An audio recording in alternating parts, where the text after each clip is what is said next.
You know, that it's sick. Perhaps the reason the flea market burnt down is because you can buy a brick of lighters. A brick of 50 lighters for $8 American. 50 lighters for $8. Yeah. But I mean, they're not the good lighters. They're though. not. They're the shitty. I mean, this is not even a Bic lighter. It's a Starlight. Oh, I didn't even realize these had a brand. They have Starlight. Well, there are a few makers of companies. lighters who break after 3 uses. Yeah, that one's lasted me a little while. It's like every time you strike it, you just have to cross your fingers and hope the little guard doesn't just pop off and fly away. Yeah, well, it's or get jammed. They're notorious about jamming. They're really bad about it. But you remember that white truck I used to drive that was really high up? Yeah, I remember your high truck. Yeah, high truck. Hello. Also, I used to... Was it a Starlight brand truck? No. I used to hold the lighter in my lap instead of like my pocket. You know, right. You just set stuff in your lap. Yeah. You know what I think about it. Your telephone. Yeah. Doesn't even matter. I do that all the time. Yeah, all the time. Well, I have my lighter in the lap, and the thing about these, if they fall enough, flint first from a high enough altitude, they will explode. Really? They absolutely 100% will. Well, I do seem to remember as a young child, much stupider than I am today, getting a lot of these lighters in the parking lot and then just throwing them at the ground because they would explode. Yeah. So that makes sense. Yeah. It's interesting that so flint first is how that happens. Yeah, because it sparks inside the fluid and then it just kind of... Okay. Yeah, that's the science behind it. Okay. Well, I wouldn't advocate doing that to anybody listening. No, don't do that. But if you wanted to... You can make makeshift grenades out of that. Sparklight brand lighters are the ones to do them with. Yeah. That's... No, Starlight. Starlight. That's ST star symbol RLITE. Yeah. So I'm not sure how you would type that into Google. But... Anyway, what game are we playing, Eric? Aren't we playing... We're playing a sped-up version of That's right. Final Fantasy X? That's right, everybody. Oh, welcome to Late to the Game with Chris and Eric, and we're playing Final Fantasy X. We're so late, we have to drive 50 miles over the speed limit to make it to the rest of the meeting. Yeah, we wanted to get through as much of Final Fantasy as quickly as possible. Which is how most people play Final Fantasy games, I think. Especially like the older ones. You remember the good parts, and then you're just like, fuck, how much grinding do I have to do to get back to that like 30 minutes of the game that was super fun? So this is Final Fantasy X. Right. And although right now we're watching it at normal speeds, okay, fairly shortly the game will speed up. We'll be seeing the entire first half of Final Fantasy X in this video. It's about 18 to 20 hours of gameplay footage, condensed to about an hour. Awesome. So, I can't wait. Spoilers ahead for a game that came out roughly around, 2002, I want to say. But it doesn't spoil the ending twist, which is what I think divided the majority of fans. Right. But anyway, so have you played this game, Eric? Yeah, I played it a long time ago. Yeah? What do you think?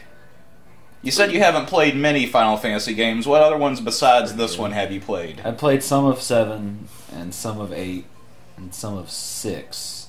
And I played Chrono Trigger, which is the same studio. So, out of all of those, what would you say is your favorite? I really like Chrono Trigger. Chrono Trigger is a fantastic game, but getting Chrono Trigger out of the equation... Yeah, of those... That's like saying, what's your favorite RPG? Chrono Trigger is kind of already there anyway. Yeah, my favorite RPG is Pokemon. That's not what we're talking about. Anyway.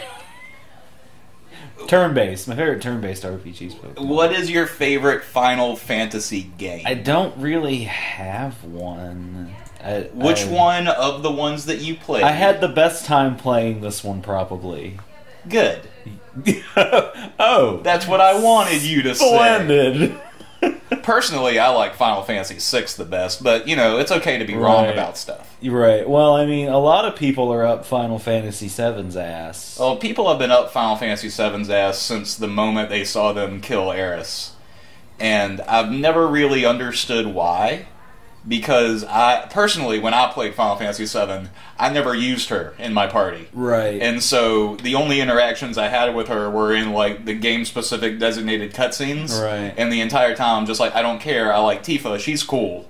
But Eris is just kind of like, you know, princessy and kind of boring, and just I've never been a big fan of like the damsel in distress, or just like white mage characters in general. Right. Like healing characters, I'm not a huge fan of.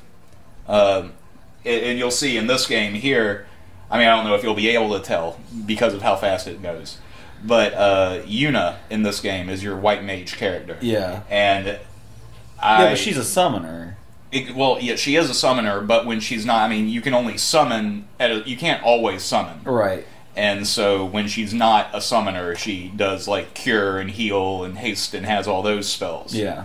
But I very quickly push her on the sphere grid towards being a black mage, just like Lulu, because that's where all the good moves are.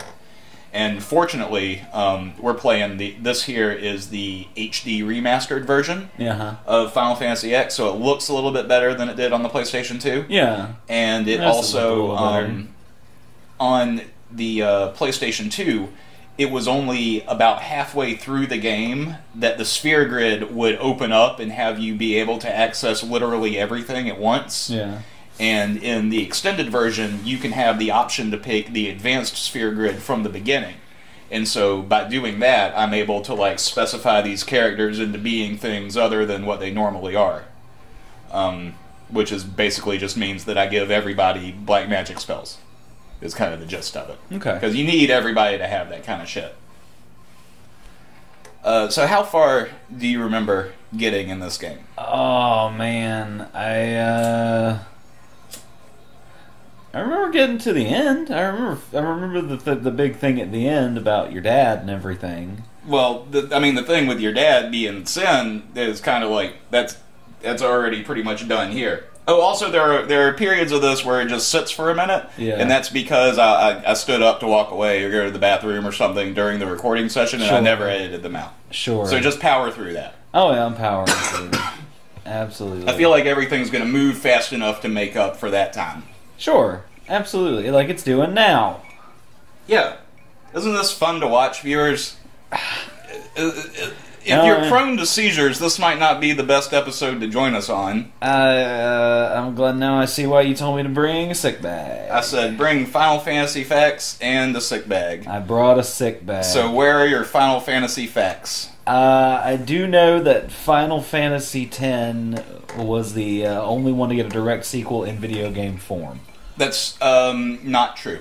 Well, it was the first one. Yes. Yeah. Not the only one, because then later on Final Fantasy, what was it, 12 got Final Fantasy, or was it 13? It's 13. 13 got 13, and then 13.2 and 13.3. Yeah. Oh, they made a 13.3? Yeah. There's 3 of those. Wow. Yeah, it was garbage and did not deserve it. Yeah. That was the most linear Final Fantasy game I've ever played. Oh, really? This one's fairly linear. Yeah. Up until about like the 75% mark, and then it's just like, oh no, we're just kidding. Here's an airship. Go wherever the fuck you want, and then you just like dick off finding celestial weapons for 20 hours. But I interrupted you. No, it's fine. How far did you get in this? You said you beat it. I feel like I beat it. Okay. Long time ago. I don't think there's been any fictional sport ever created that's as fun as Blitzball. Oh yeah, Blitzball's great. Just the idea of Blitzball is really cool. The presentation of it's really cool. Yeah. Yeah. Well, I mean, here, enter the Quidditch nerds. Well, that's the thing, is I was thinking about that when I first read Harry Potter. Yeah. And that's what what Harry Potter reminded me of. It reminded me of Blitzball, but on broomsticks. Yeah. And while, again, it's just basically like Quidditch is what? It's like half soccer, half cricket in the air. Something like that. And this is just straight it's more soccer. Like air hockey. But like not air hockey, but hockey in the air. We were talking about Final Fantasy facts. That's where we were. Yep. And what else do you got? I know that The games typically aren't connected, and You didn't look up any Final Fantasy facts, did you, Eric? You're right, I didn't. What did you do instead of looking up Final Fantasy facts? I watched documentaries about the walled city. The walled city. Yeah, the Kowloon walled city.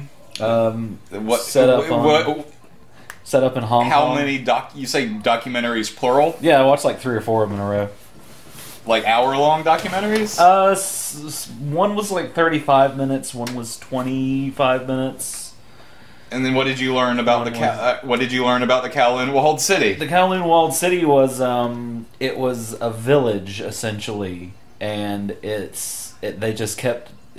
It was people who wanted to live and work in Hong Kong but couldn't afford to. So they started a little village outside of Hong Kong, and when they couldn't build out anymore, they started building up. And it's not zoned, not planned, not regulated, nothing. Like, oh, we have lots of experience with that here in Georgia. Shantytown. Yes. But yeah, it was like a big old shantytown. So it's not a wall, it's just a series of buildings straight up. Yeah, but it's essentially a walled city. You can walk the entire length of the city, essentially, they said, when it existed.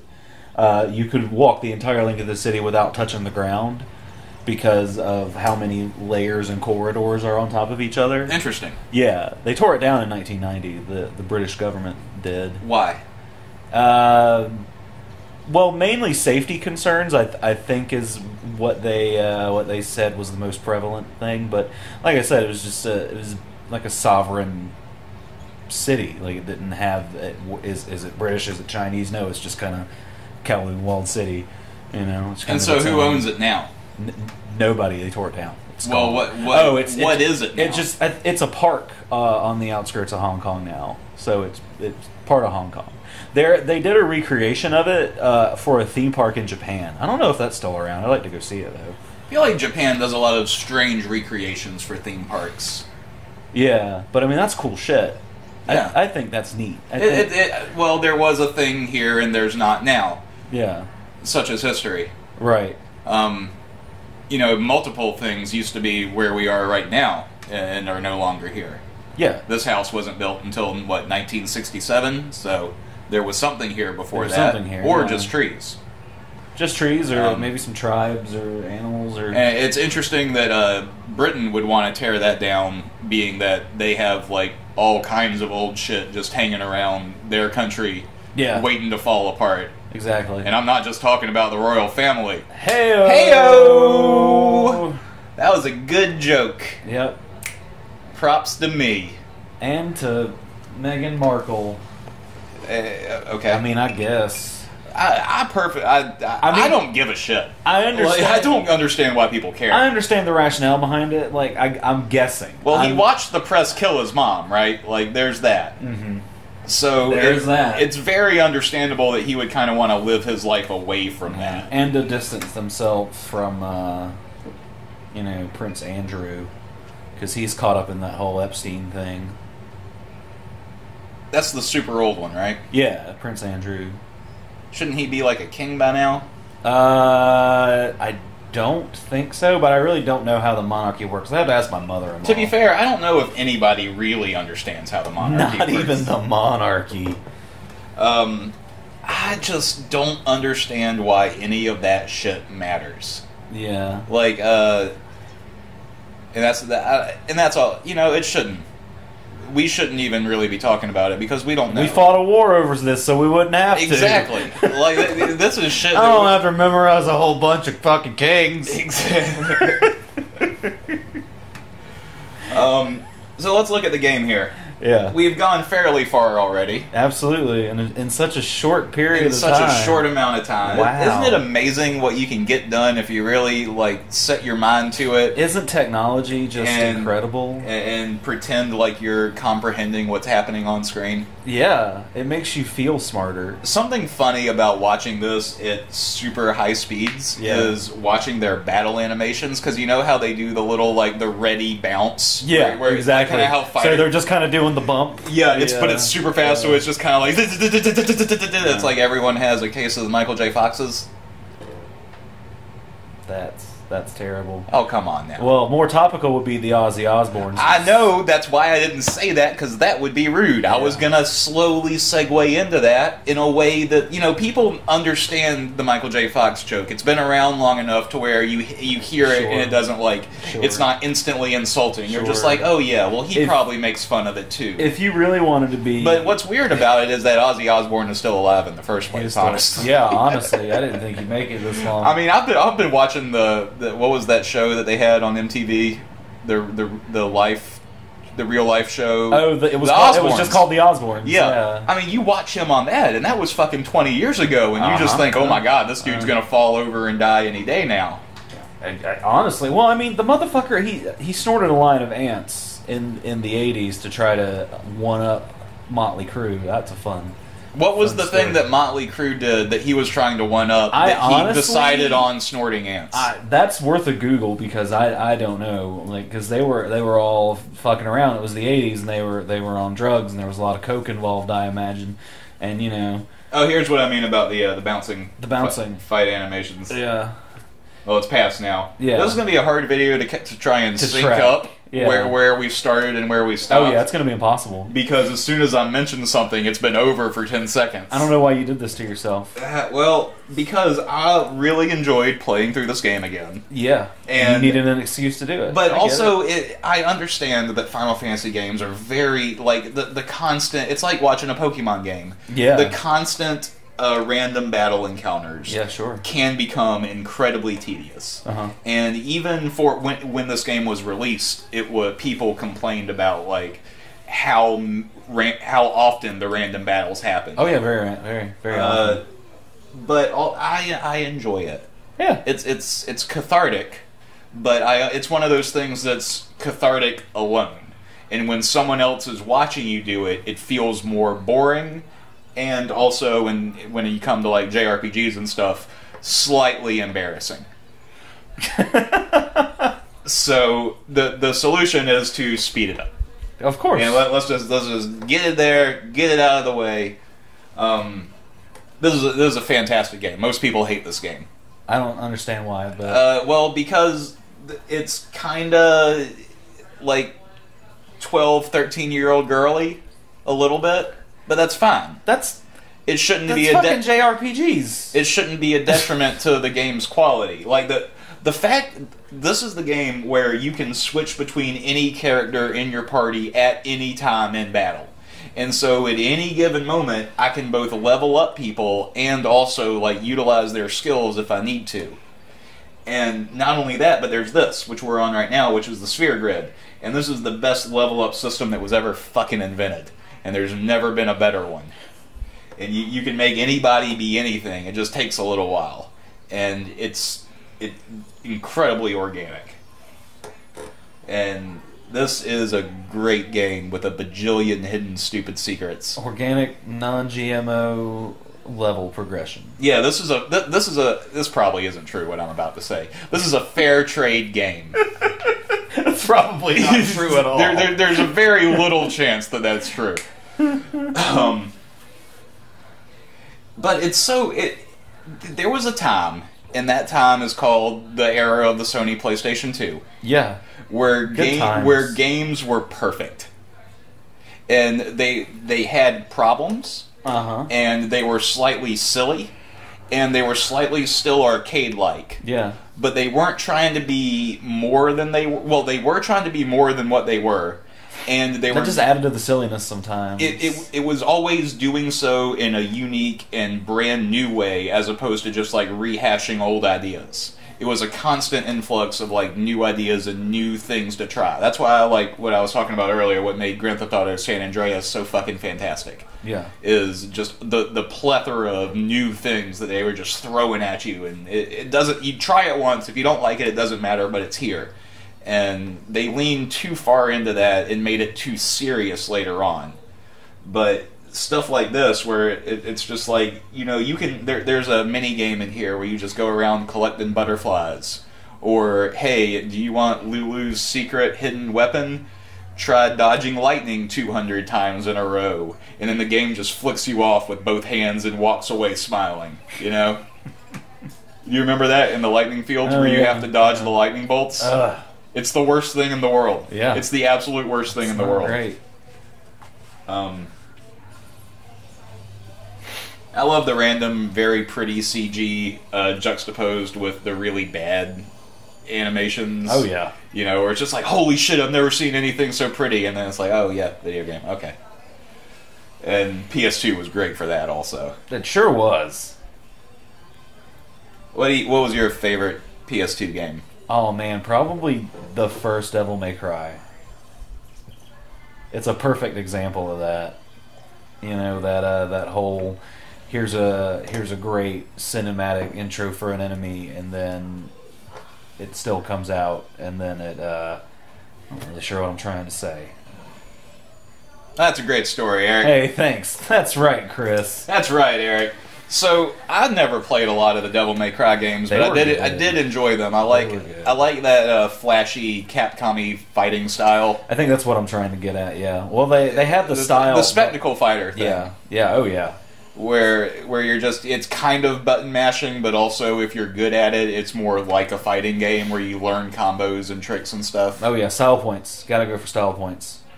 That was what made stuff like Resident Evil 4 so much fun, when you get to like mercenaries mode and shit, where you can start racking up your combos and trying to get the best high score. I know that's a weird jump to make from like Devil May Cry to Resident Evil 4. No, we make weird jumps all the time. Yeah, and when I was playing San Andreas earlier, I hit like the side of a one of those ramp trucks. You know, the trucks that drive with the ramp all the way down that you're supposed to load other vehicles onto. Yeah. Yeah, I hit one of those. And so you see those like I made a weird jump there in real life. Yeah, and you just and you don't hit them and jump them, but you want to. And you die a little inside every time you don't do it. It's like, oh man, that's an opportunity for some cool shit I could have done. Yeah, but I didn't do it. Well, that's kind of what life is. It's kind of what life is. An opportunity for cool shit that you already missed out on. Deep Thoughts with Jack Handy. I missed that series. That's a good one. It's one of the best Saturday Night Live little blurby things they did in between. I think it was the absolute best. Yeah, like, there's a few maybe like fake commercials I might rate higher. Yeah, but other than that, but then again, I don't know. I've always gone through these phases where I think Saturday Night Live is funny, and then I watch more than I should, and then I'm just like, oh no, this is garbage, and then I kind of give up on it for a while. Yeah. Well, how much of that is nostalgia goggles? And now I ask myself the same question every time I look at something new. Or a reimagining of an old thing, and I'm like, this is terrible. It's like, am I viewing this through nostalgia goggles, or is it really terrible? Or most of the time, it is actually just bad. I feel like I have a fairly good judge on whether or why I like a certain thing. Right. Because, and maybe this comes from having like a very weird taste in music. Yeah. But like, I know that there are bands that I like that are objectively awful. Sure. But I enjoy them because of either a way that they make me feel, or just that I like that they're trying so hard. Mm-hmm. And there, there's games like that too, where they're objectively bad games, but they're trying really hard and they're kind of fun. So just let it be. Yeah, you can only take them as seriously as they take themselves. Yeah. Elix is a perfect example. Oh fuck. And I'm glad that you found enjoyment in Elix. I enjoy that game a lot. That's one of those things that you should just save for your support group. But I meet with myself every Thursday for my Elix appointment. Yeah. Better go harvest those resources. Haven't done that before. Yeah.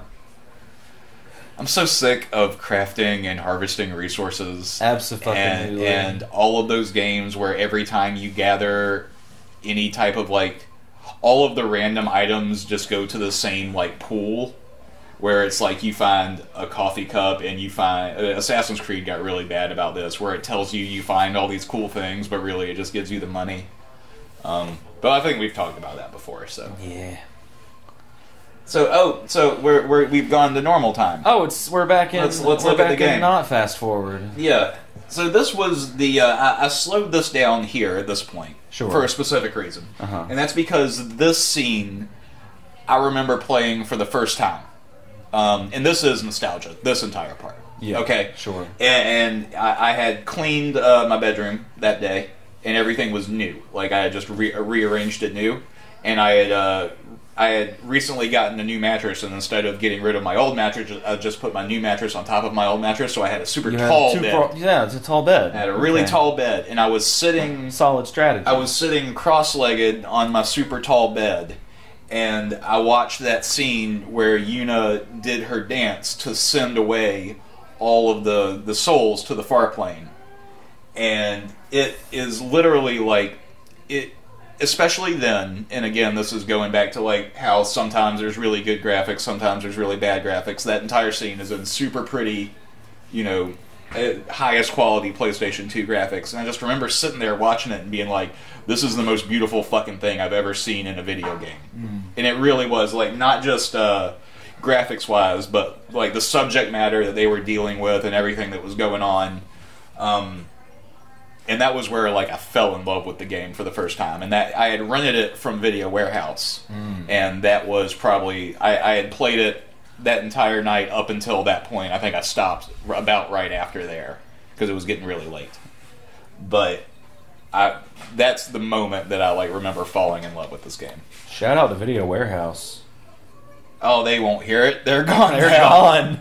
They've been gone for many moons. We kind of miss you. Do you, though? Do you still wish you could rent a video game like that? I wish I could still rent awful horror movies. Okay, I get that. Just go to your horror section of your local video store, peruse the tapes, look at one that just seems particularly awful, and just see how right you are, and just enjoy yourself. You could do that with Netflix and Hulu, arguably, but they have whole sections dedicated to that. It just takes some of the fun out of it. You would. It takes the adventure out of it really, for sure. You're not going to get a movie. You're just walking over to your TV. Yeah. And you're not talking to the guy behind the counter, and he's just like, "Man, this one's bad." And I was like, "Yeah, I know it looked bad. I can't wait." What kind of weird flavored popcorns do you have this day, my good man? Because they used to have like the little like mock snack bar, right? That like the let's all go to the lobby snack bar. Yeah, but it's dressed up like a big thing of popcorn, but it's filled with other snacks. Yeah, it's they've got the bags of the unpopped corn. You just pop it at your house, you know, and the candy. Like that's my job to pop the popcorn. Yeah. Well, you have a microwave. You guys have microwaves, right? That's a Diablo joke. That's a Diablo joke. It's still funny. It's still good. It's still relevant. Yeah. Fucking commies.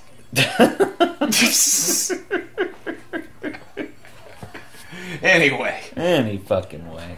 Are you now, or have you ever been a card-carrying member of the Communist Party?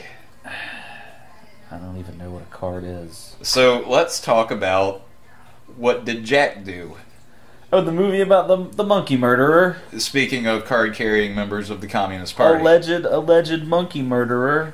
Alright, so both of us watched the David Lynch's What Did Jack Do on Netflix earlier. We sure did. And, Eric, I would be interested to hear your thoughts on what you thought that was. It seems like the only thing that poor monkey was guilty of is loving a chicken.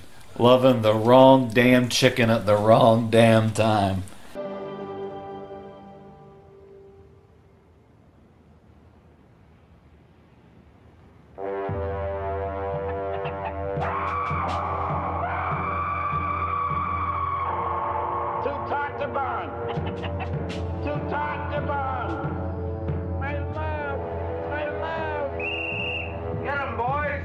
Yeah, it was a 17-minute interview. With a monkey. Well, I guess a 15-minute interview with a 2-minute musical number. Yeah, there was a musical number. Where David Lynch interviews a monkey in a 1950s noir fashion. Yeah.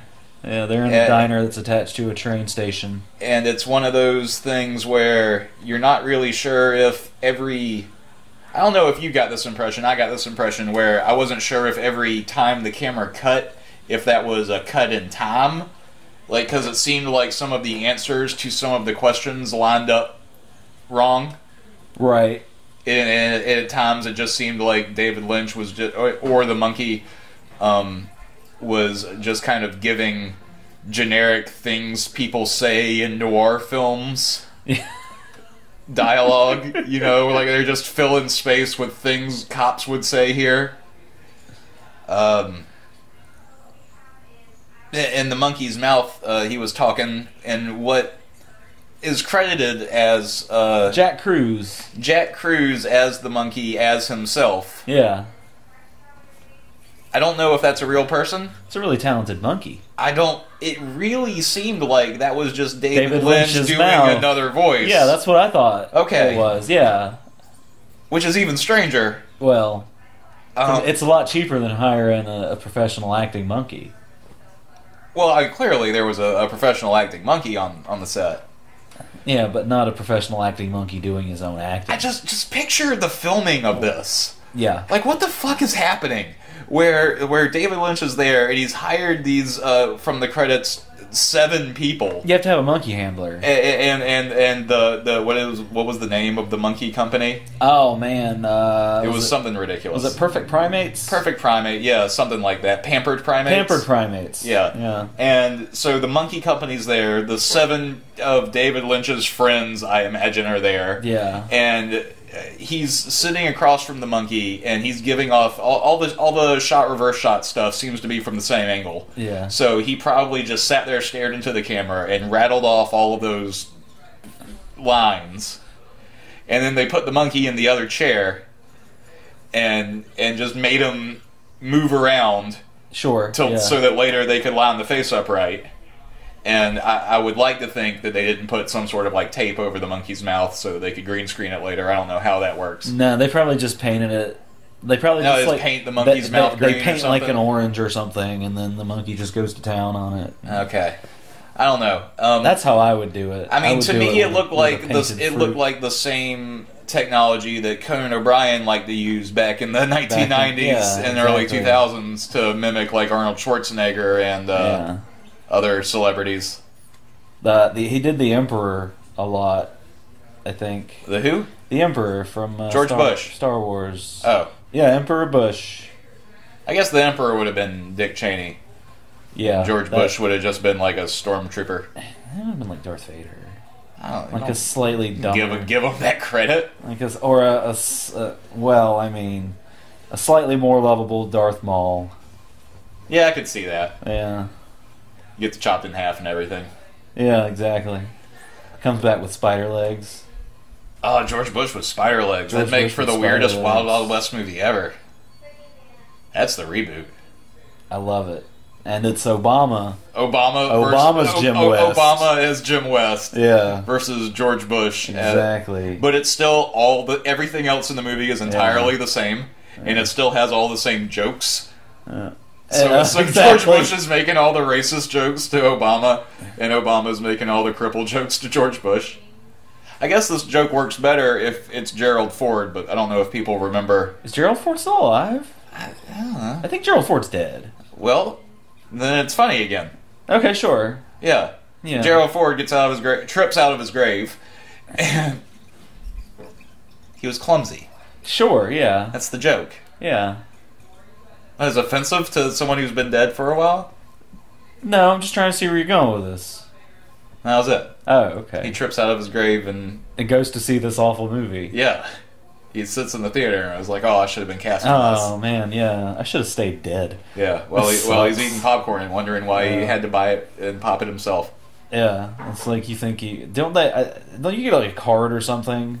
So this part of the game is such a pain in the ass. Yeah. This is where you have to do the eject shot, and it's one of those things where if you don't know what you're doing, it's very easy to fuck up. Yeah. You only get one chance, and if you don't get it right, you don't get the move for the rest of the game. like it's a special. The jet shot is a special move that Titus can do during a blitzball match. Yeah. And it gives you better HP. But if you don't get it right in this one time, this one chance it gives you, then you just don't get the move, and it's almost like absolutely impossible to win the blitzball tournament. And winning the blitzball tournament isn't like integral to the progression of the game, because this game has a lot of like stuff that can happen or can't happen depending on what you did previously, but it also doesn't really impact the story. It just kind of impacts like how your version of the story is, and also like maybe a few items. But so I think I messed this up. Yeah, like right there. I messed it up, and I immediately reloaded to try it again because I was like, no, fuck this. No, I'm gonna have that shot, and I'm gonna win that tournament. Yes, and that's exactly what happened. Spoiler alert for later. I do think I might have had to do the tournament twice, though. It's a valuable lesson in sports, and if you're just not good at it the first time, reload your game and try it again until you do get it. Speaking of that, not really. Esports. Fortnite. Very popular. Sure. Fortnite Epic Games just said today that they're not going to allow how they call it, assisting. People will get banned for assisting in or like signal giving in Fortnite during professional games. And this is in response to the baseball thing.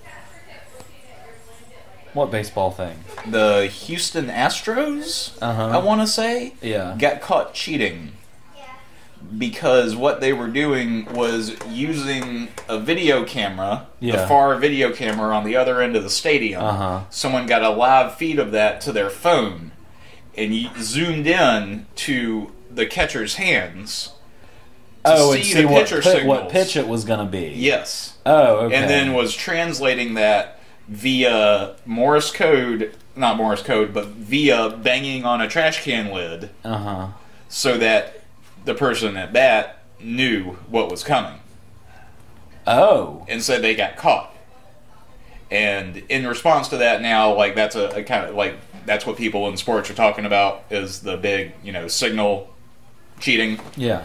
And Fortnite has said that if anyone is caught doing that, which I imagine has something to do with after already being dead, spectating and then giving direction. Oh, yeah, via Discord or anything or like something. that. Yeah. I didn't read the article, but I saw it. And now we're discussing it with little information. As is custom. Society! Ain't it a thing? But, that's some shit about the baseball, though. Yeah, that's some fucking crazy stuff. I did not know that it happened. It's a pretty creative way to cheat, you gotta say. It really is, and now no one will ever be able to do it again. Good job. Not like that. Astros, no. Good job losing the World Series after making it that far. I think they won the World Series. No, they didn't. Oh, they didn't? No, they did not. Well, then maybe it's the other team that did it. No, I think I saw something recently about the Astros cheating. I just did not know in what capacity. Okay. Or if it was just somebody who was, salty Astros hater. I know some baseball team did all of the things I just said. I don't know exactly who it was. It was probably the Astros. The Nationals won. Sounds like something a Texan would do.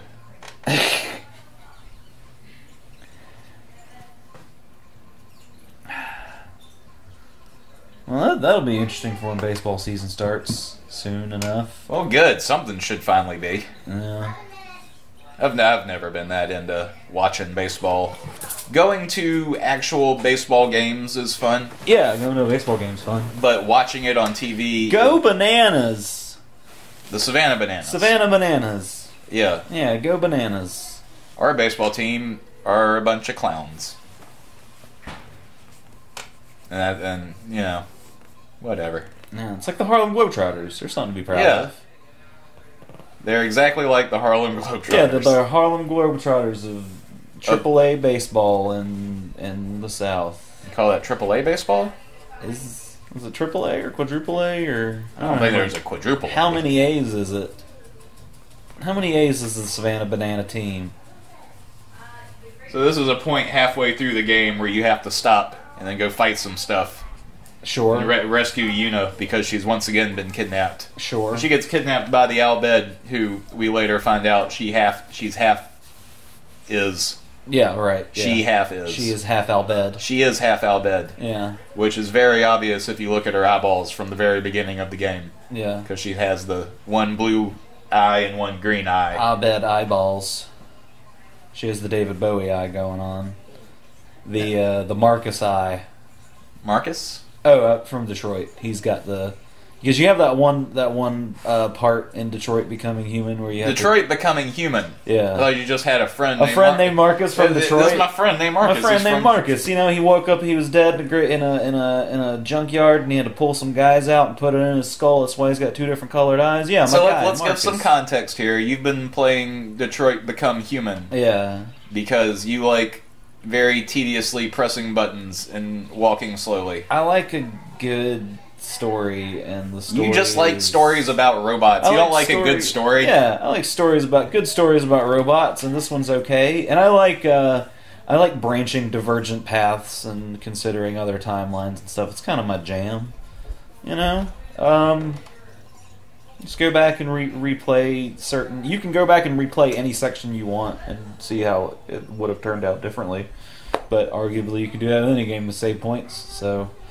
Yeah, but it has like a list as you play, like you can go back. It has like a flow chart, and it's like if you did this would happen, and this would happen, and this would happen. But anyway, you just got. It feels like it would be better if you didn't know that, and then that would give you more of an incentive to play the entire game all the way through. No, it shows you how many options there are. It doesn't tell you what they are until you unlock them. Okay. Yeah, but you can see all of them. Like you can see how many there are.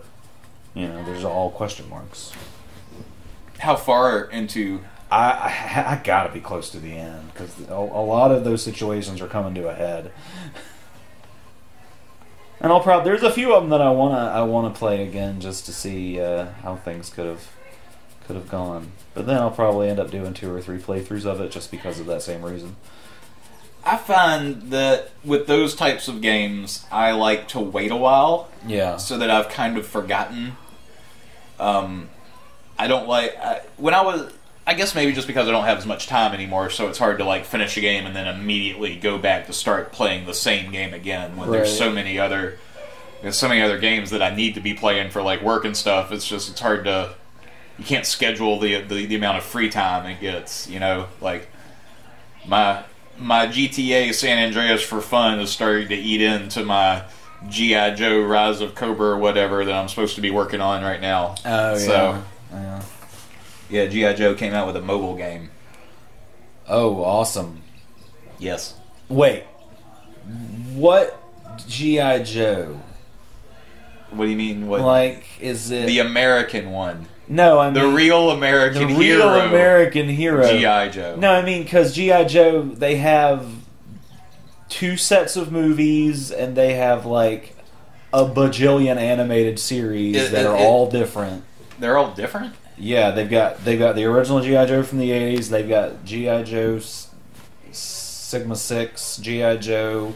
They had a modern one, and then they have the 2 movies. I just assumed that they had Rise of Cobra, which was one of the movies, and then they scrapped that. Oh, those live action movies? Yeah. Those didn't happen.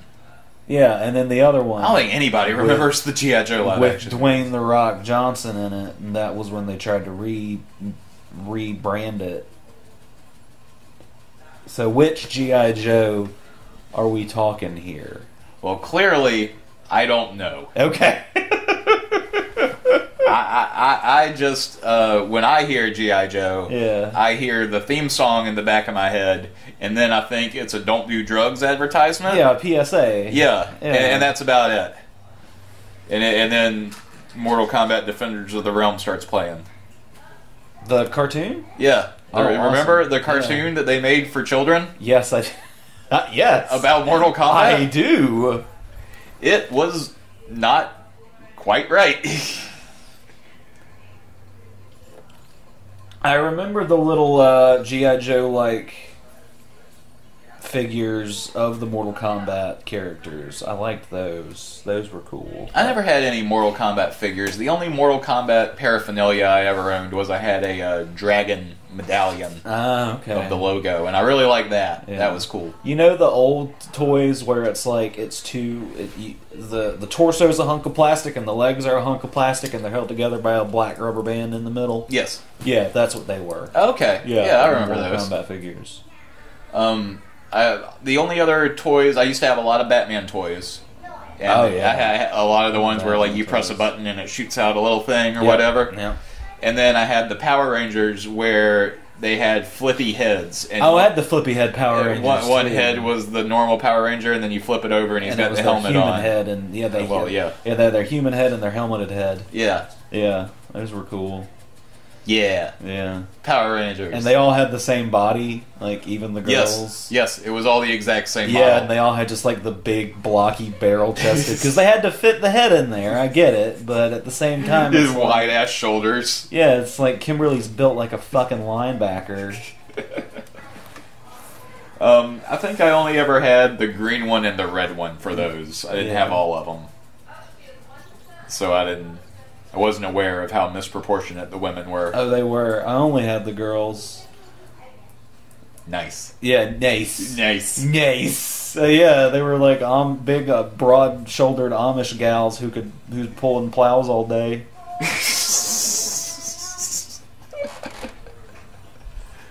That's why I married a sturdy wife. In case the shit hits the fan, we can pull plows together.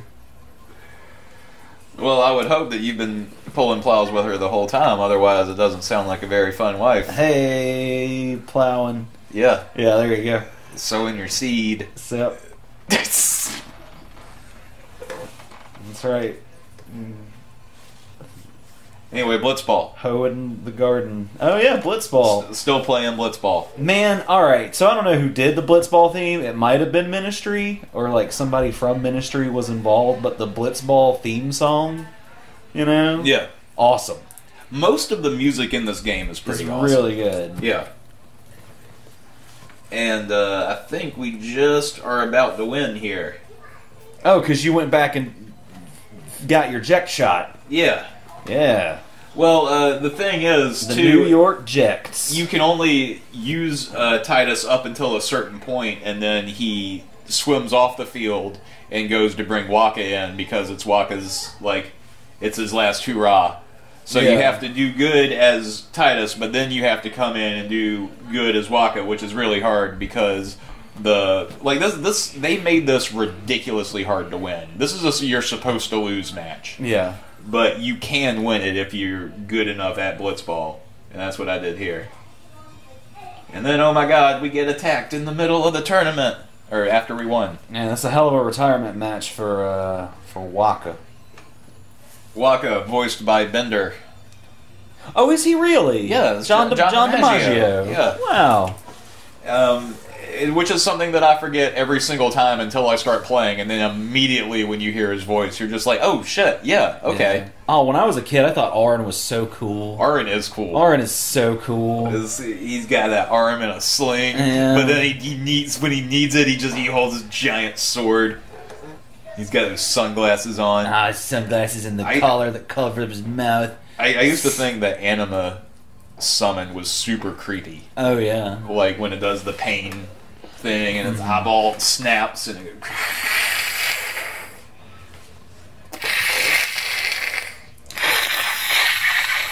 and so on. Yeah. Yeah. Cool. Look at that little arrow dance.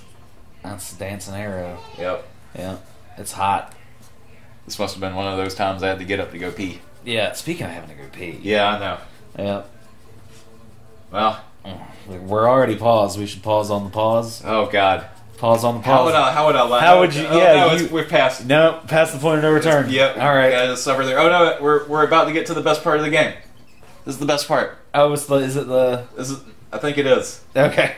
I think we just have to get back up there because that's where they're waiting. They're waiting for Yeah, us. yeah. We have to have the serious... And now we're doing the whole "your father is sin," and it's not like we haven't said it 20 times already. Right, seriously. Or like Arin was talking to him at the very beginning of the game, being like, "This one, you sure?" Alright. And it tosses you up into the vortex. And yeah, the game knows that its music is good because it has that whole area where you have to obtain the music spheres. Yeah. And then you can take them and just sit there and listen to them. And that's something that I've never really liked in games. Is like Red Dead Redemption does this. Where you have the show. You can go sit and watch the show. Yeah. And Grand Theft Auto 5 and 4 also had these things. Yeah, they had televisions. They had televisions and like they had live venues, like comedy venues and then variety shows. Yeah. And I'm not sure, like, besides just getting into the immersion aspect, fuck, that seems like a lot of work for nothing. Like, it does not add much, I don't think. That's flavor. It's flavor, but it's like the one in Red Dead I get more because of that one scene where you take Mary. Yeah. And that's a fantastic. That's a great. I love that game so much. It's such a good game. But like, did you sit through the whole thing? I sat through the whole thing. It's so sweet. Yeah. Like they have such a nice day together and everything. They really do. And but that's the thing is like that's like both a testament to the writing and how shit that actual thing is and how unnecessarily long it is, because it is like I'm sitting through this so Arthur and Mary can have a nice day, not because I'm enjoying myself right now. That's how I felt playing that, you know? Oh, here we are. Oh yeah, this helped teach a whole generation of kids to just smile through the pain. Just sit back and laugh. Just laugh at it. Just bottle those emotions up. Yeah. Don't think about the fact that you're gonna die. Give society what it wants. Just do what the masses are telling you to do. That's it. If they're saying that you should go and sacrifice yourself for something that you don't quite understand, you should listen to those voices and not think logically about the situation. Just fake it till you make it, kiddo. They look like just terrifying monsters sometimes. Oh, sometimes they do. And I've always been amazed at Titus's wardrobe choice. It famously went on to inspire Sora's yeah. Equally ridiculous wardrobe choice. Because Sora, his clothes are basically Titus mixed with Luna. Because Luna has like the 900 belts for no reason in her dress. And it's so weird. Yeah. yeah, I don't think you shouldn't do that. He just ignores her and keeps going. Yep. And then she starts doing it too. And the best part is when it goes to the wide shot and everyone's just staring at them like they're fucking lunatics. But you know, I mean, they're 17-year-old kids. Yeah, they're kids, and they've been thrust into an extraordinary situation. You just gotta breathe, you know. And they're probably like high on whatever magic powers is going on. Oh yeah, if I could get high on magic, I'd get high on magic constantly. And there's a lot of like this game. I think the dialogue works better on a second playthrough. Yeah. Because there's so much subtext to like what Yuna is saying and what everyone is saying about the fact that she's going to sacrifice herself to die, that Titus does not pick up on until he's literally, and you as the player don't pick up on until you're told that's what's going to happen. Like at no point the game does a really good job of hiding the fact that that's what's going to happen here. Yeah, here you go. Yeah, we were just worried you guys might have gone crazy. We're all a little crazy sometimes. Oh yeah, and then the Indiana Jones map. I like that sort of thing in movies and in video games where you have like a translucent map that shows like it's like, okay, now we've got to travel here, and it just shows like I think The Mummy did it a lot, where it just like shows the red line going here and then we're here. I like that because it's cost effective. Yeah, that's exactly what it is. It just cuts out the middleman. Absolutely. And it's like, we don't need to show them getting on a boat and sitting on a plane and everything. You know it takes a minute to travel. Absolutely. We've all traveled. Yeah, you guys get it, right? Yeah. And if I remember right, this is about the point in the game where now you can play Blitzball from any save sphere. Yeah. Like, as soon as you get to a save point, you can just be like, oh, I don't want to do this anymore. I want to play Blitzball. And there are over 100-something people scattered around the game to recruit onto your own Blitzball team. Oh, wow. Which is the best part. And you would never know it, really. You think they ever bring Blitzball back for an online romp? I don't know. You would think if they were going to, they would have by now. Yeah. What with all their remakes and remasterings that they've been doing. Yeah. But I guess we just haven't really gotten to that point yet, because right now we're still focused on Final Fantasy VII. Still remaster. That, yeah. And that's taken 10, 15 years. But I think once you start getting into like PlayStation 2 original Xbox era, it's hard to remake some games because those games were already pretty perfect as it is. Yeah. Like how we got Resident Evil 2 remake last year. Mm-hmm. And that makes sense, because you go back and you play Resident Evil 2, it's shitty and it looks bad. And tank controls. And it's just not fun. Yeah. And kind of the same thing with Resident Evil 3, which is coming out this year. Yeah. But then Resident Evil 4, you can go back and play Resident Evil 4 today, and it's still pretty perfect.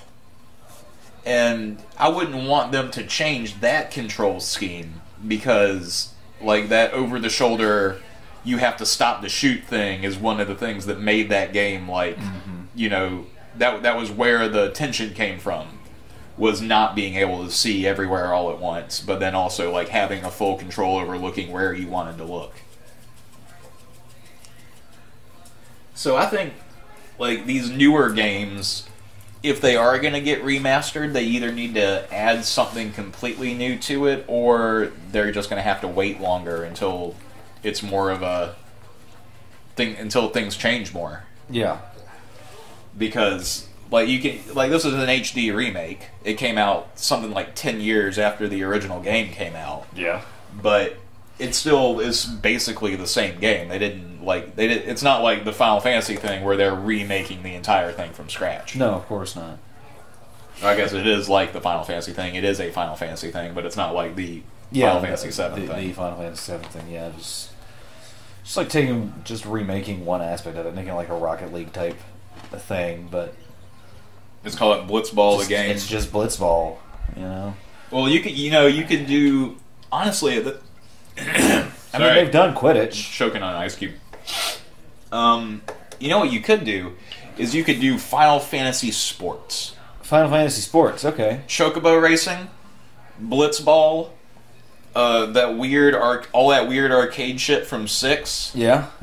And just all of the stupid bullshit mini games that they've had in every Final Fantasy. This will be an easy cash grab. Oh, yeah. Oh, Square, you should pay attention to this. Are you listening? Yeah. Alright, so Final Fantasy Sports. Just every stupid little sports-like mini-game that you've ever had in a Final Fantasy game. Oh, and card games, too. Collated into an Olympic-style thing where it's some big city, and you still make it tiny, tiny RPG elements, where you have to pick a character, and you have to win the Olympics, or win the tournament or whatever that's happening in your big city. And to do that, you have to get a gold medal in all of these different games. And then you can, you make it multiplayer and do whatever you want to do to flesh it out. People would pay for that shit. People would. Bring back the Vita just to do it. Oh, Jesus. Yeah, that thing died real fast. Yeah. It lasted a good little while, but then it just, completely disappeared. Yeah. Lasted longer than the PSP did. Oh, yeah, sure did. I think, Nintendo just won that battle. That handheld battle. Oh, absolutely. Dominated it. Xbox was smart to just not try. It's true. I would have loved to have seen like just a portable, original brick Xbox. Just like you have it on a backpack. If it came out then, they would probably just call it they would just call it Halo Portable. Yeah. It's like, oh, what's that? Oh, that's my Cortana. Yeah, they would call it the Cortana. That's what I was just thinking. And it's like just a brick it's like a Ghostbusters backpack, but it's attached to a pager that's on your side, but it's got like this. It's got one of the big. It's like thick ass coax cable. Like an old bag phone. From your car. Exactly. And you gotta stand near a power outlet. It's got one of those buttons that you can press it and it retracts the power cord like a vacuum cleaner. Cortana, what's on my schedule today? And then you have to like wait. Oh, that shit wouldn't be voice activated yet. No. No, you have to plug one end into the wall, and then you have to take out the phone line and plug the other end into the phone line. Oh yeah. And then you can. But if you're at the exact right spot at the train station, you can stand in between the two plugs by the wall. And you have to log into your Microsoft account each time. Each time you got to do it. And you keep checking "Remember Me," but it doesn't seem to remember you for some reason, even though you know you checked it last time and the time before that. You have to do this all with a beeper unless you get the T9 keyboard attachment that plugs directly into the beeper. And yes, I said T9. That's right. Hit 4 times for a S. Look, I don't miss T9 typing. I really don't. You know what I miss? Buttons. Like I would take back T9 typing on texting to have buttons back. Yeah, because I remember my full QWERTY keyboard on my phone. Oh yeah. Oh, you have like a scoop or something? I had the slider. I had the remember Singular as a cell phone company? I do remember Singular with a C. With a C. Yeah. For cell. Exactly. One singular cell company. Yeah. That went out of business. Who are they bought by? AT&T. Ah, well. Yep. I miss my flip phone. I miss the telecommunication wars. They're still happening. It's just only 2 companies now. Yeah. Google and Amazon. Apple. Yeah. Amazon doesn't have phones. They don't have phones, but they have tablets. They have tablets and smart speakers, and Google's getting into that. There's like a whole 3-way legal battle with them and Sonos, who developed the technology. Really? Yeah. Did you see today that some court ruled? So people, you have a Nintendo Switch. I have a Nintendo Switch. On your Nintendo eShop, you can pre-order things. Yes. But you can't cancel your pre-orders. Oh. I don't know if that's true for here in America, but this is definitely true for in Norway and Germany. Oh, wow. And I just don't know if it's true because I don't have a Switch. True. But for people in Norway and Germany, the German consumer interest groups thought that maybe that was illegal. That they couldn't cancel their pre-orders. Sure. And so they took Nintendo to court, and the court said, no, that's legal. Oh, really? So if you pre-order something on your Nintendo Switch, you might not be able to cancel it. And this is like even if like it's before the game comes out. And I think one of the reasons behind it is because the data's then already on your console. Because it does like preloading and stuff. Yeah.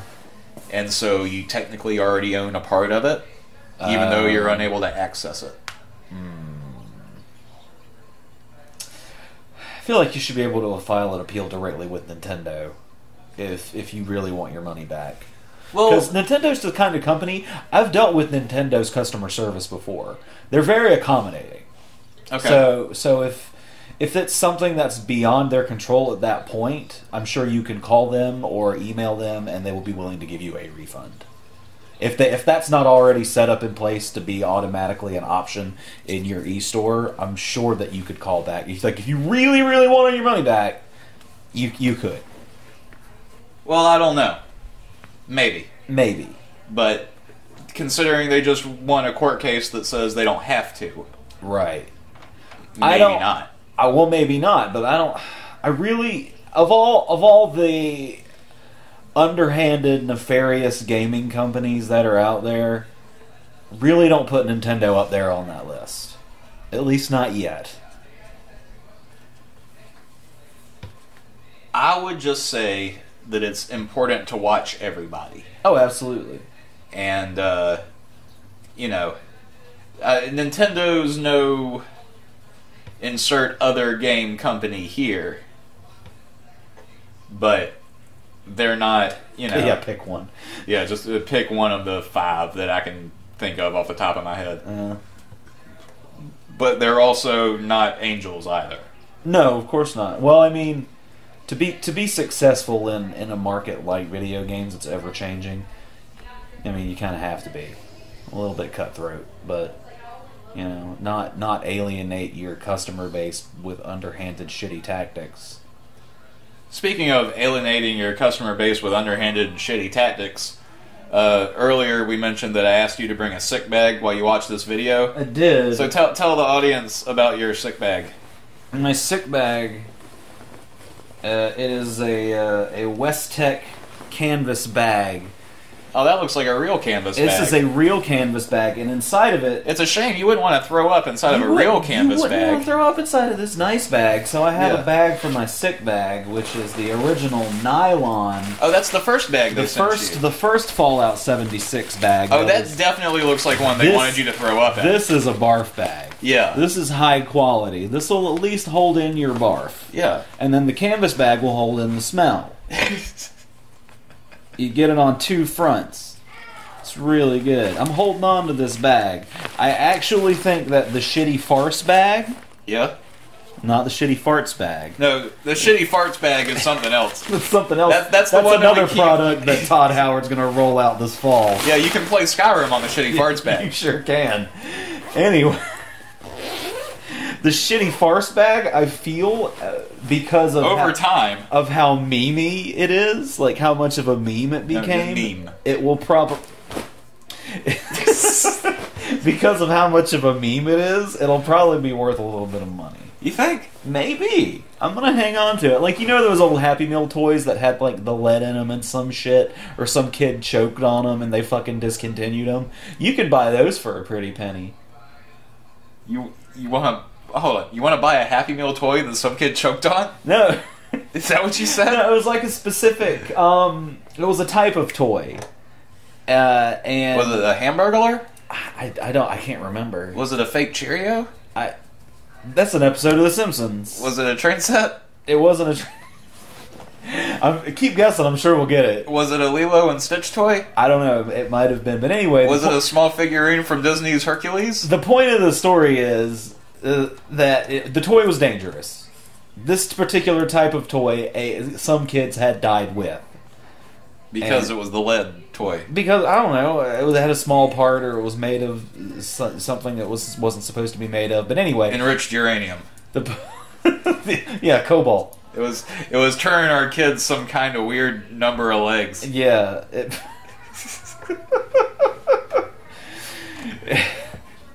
Anyway. The point of the story is toys are dangerous. You can't really... They discontinued the toy. Right. The point is the discontinuation of the product. Yes. And you can probably find them still in their original packaging, plastic. Oh, no, I got the point of what you were trying to say. Oh, okay. You were just... Yeah. Alright. Yeah. Gotcha. Being a douche. You're just being a douche. Alright. Put that in your bag and sell it. But what I have to say about that is... Maybe? Yeah, maybe. Like, I at least have sentimental I would value hate to think of a future where Todd Howard's mistakes are profitable. And that's, if someone, I guess, but on the flip side to that, if someone can make money off of all of the money that they wasted on Fallout 76, I would be happy for that. I'm pretty sure these bags are the reason they implemented like a pay system in 76. You think those canvas bags, the cost of those canvas bags are why there's a $100 a year premium membership? Yeah. It's like we got to recoup for these bags. Well, it's not just the bags. Remember, you were talking about shit getting kids sick. They had the helmets, the toxic helmets, with the mold. Yeah, yeah. So in order to replace... you're saying that Fallout 76, the premium subscription, is paying off all of Bethesda's material cost and legal cost. Yeah, exactly. That's exactly why they had to do it. It's like, dude, we're losing money. We got to make money somehow. And then they're probably not even making that much fucking money off the premium subscription service. Oh, I'm sure they're not. That Wastelanders update is supposed to come out soon. Oh, the one where they actually make it playable. Well, so they say. So they say. I'm sure it'll break twice before then. Your game is boring, fellas. Well, we had to speed up our game to like 20 times the normal speed, so it would be interesting. Well, we still have talked about it like 3 times. So yeah, there's pacing. You got to pace it. But yeah, Fallout, your game is bad. That's not good. It's sad because it was a franchise that I loved a lot. Yeah, I love the Fallout franchise dearly, and because of the lackluster past entries, I don't care anymore, and that's sad. And I blame Bethesda. Yeah. Because they did it. They did it. But what I am excited about is the remake of Destroy All Humans coming soon. Oh, yeah, that is coming out soon. And I hope, again, like... And I can't wait for Skyrim on the shitty farts bag.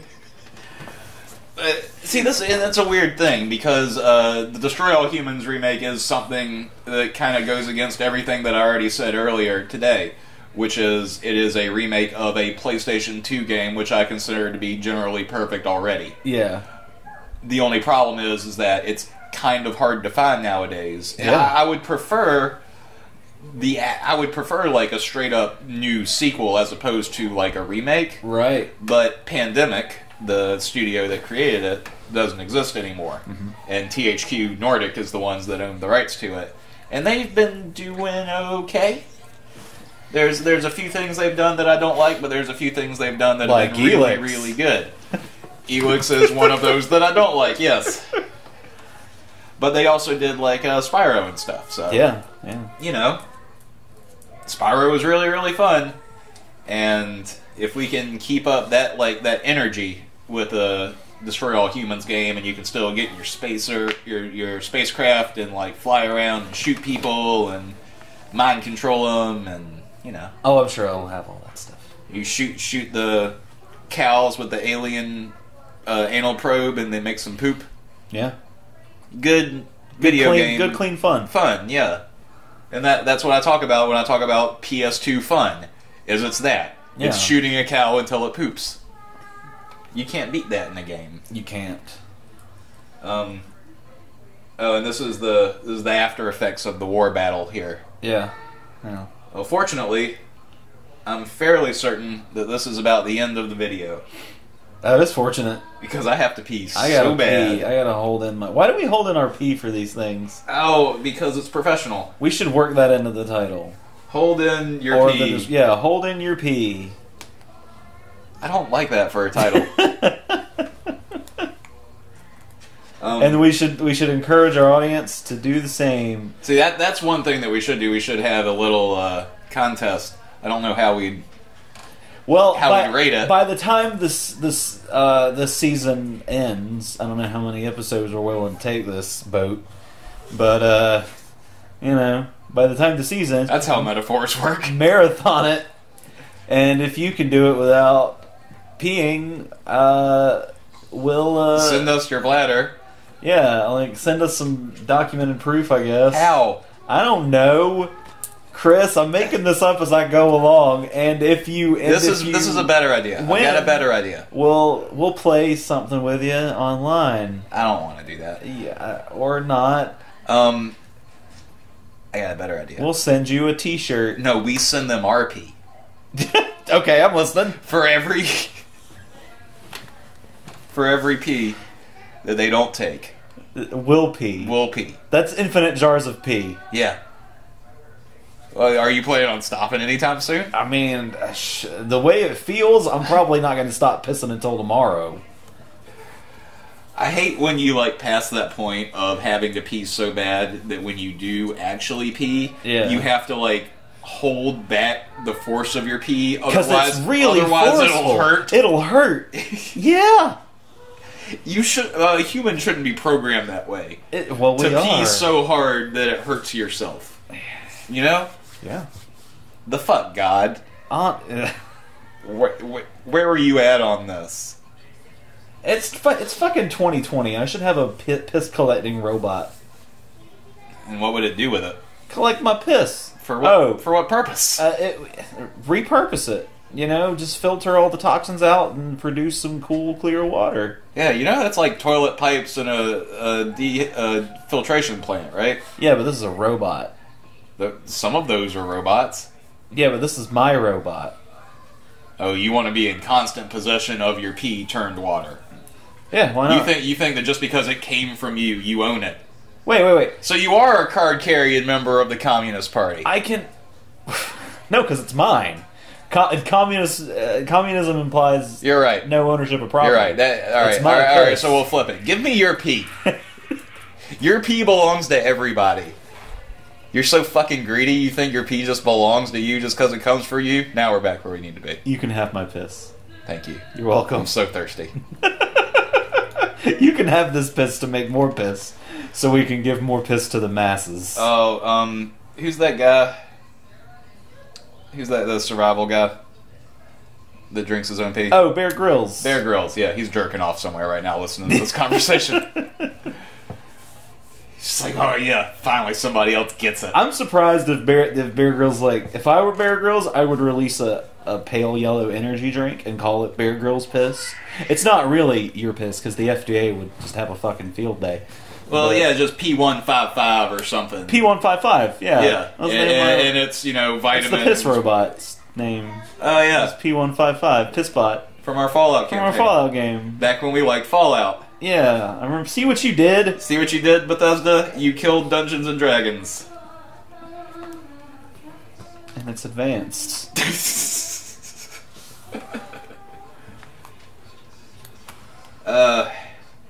So yeah, this was a fun game. I enjoyed it. Yeah, it just went by really fast. It was kind of a blur. It did. Yeah. You ever notice how many crosses Titus has on his clothes? Yeah, he's like Chris fucking Angel. Yeah, he's gonna mind freak you. He's gonna mind freak you. Fuck, I hate Chris Angel so much. I like magic. Who would win in a fight, Chris Angel or David Blaine? David Blaine. Yeah, I agree. Yeah. Okay. David Blaine's a fairly large dude, and he's like he's sturdy. You know. Who would win in a fight, Siegfried and Roy or Penn and Teller? Penn and Teller. Okay, Siegfried and Roy in their prime. Do they have their tigers? Ooh, yeah. Okay, yeah, yes, but okay, if but Penn and Teller have a bus. No. If they get to have their tigers, I want Penn to have his broken glass bottles from his juggling broken glass trick. Okay, fair. Yeah. Yeah. Cool. And I'd still pick Penn and Teller. All right. Those dudes are pretty badass. Yeah, Penn and Teller's badass. I like Teller a lot too. Like, have you seen his TED Talk? I don't think so. Well, you should look it up. I probably will. We don't have time to talk about it now. The video's over. Well, good. Let's go pee. So this was Final Fantasy X. Final Fantasy X. We were late. Part of it. We were late to the game. Yep. But we got it done. We sure did. Go pee. We're number one. We're gonna pee on your face.